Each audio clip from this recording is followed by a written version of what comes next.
What's going on, guys? Welcome back to LOI TV, and in today's video we're going to be looking at the opening round of fixtures in the Premier Division of the League of Ireland and making our scoreline predictions on them. If you do want to enjoy the video and you are as excited as I am for the start of the League of Ireland, only one day away now, make sure to smash that like button. If we hit 60 likes, I'll know that you are excited as I am. And if you haven't already, make sure to subscribe. We're going to have so much content coming out with Ireland games coming up and the League of Ireland back and everything. Make sure to subscribe if you haven't already. We're going to have so much stuff coming and we want you to be part of the journey on our road to 3K. We have this video coming out at 5 and we have our live show at 8 o'clock. We're going to be running through these games again, but we're also going to be talking to fans from Longford, St. Pat's, Sligo, Shamrock Rovers and Waterford, so make sure to tune in for that. And if you're watching this on a Friday, you can go back and watch all the content we have previously. But yeah, there's nothing else left to really do but to jump straight in.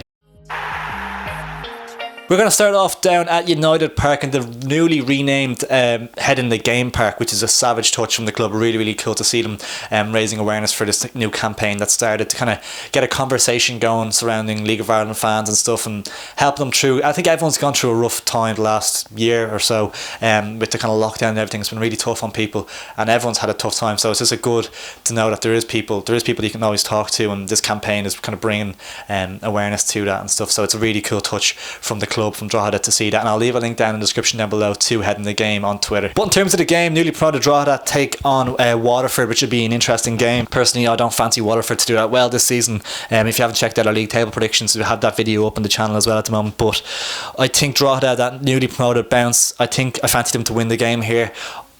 I'm toying between 1 and 2-0. I'm not 100% sure how many they put past Waterford. I don't see Waterford scoring in this one.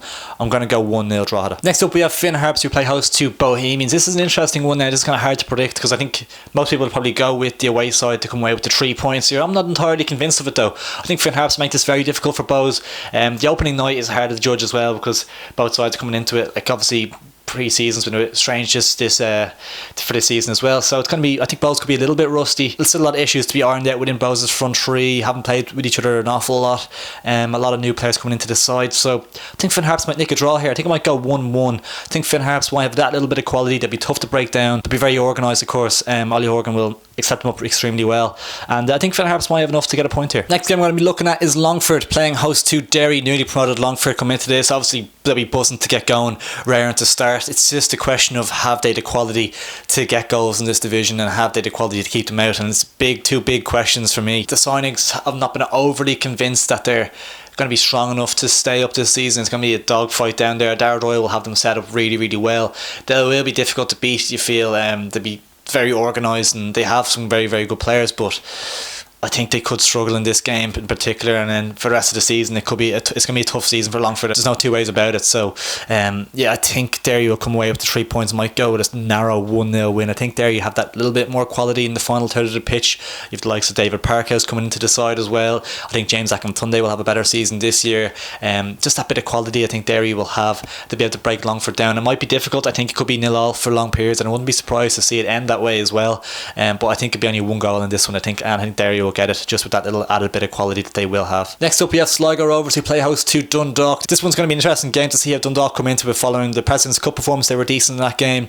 A lot of new players coming into Dundalk as well, but they do look like they've settled in quite well straight away. Natas Stat looks like a monster at the back. I think Ryan O'Kane could potentially get minutes in this one. He looks a really good player in pre-season. It's gone under the radar a little bit that Dundalk slept the likes of Chris Shields, Michael Duffy, Pat Hoban, players that are going to carry them through the season, and they're going to be title contenders. There's no two ways about it. So I think Sligo will find this one difficult. I think they've had Romeo Parks coming back into the side late. I'm not sure if he will start because he's coming late with the I think he got his visa sorted, but he came in late. He had to restrict his movement and quarantine and stuff, so it could be a while before we see him up to full speed.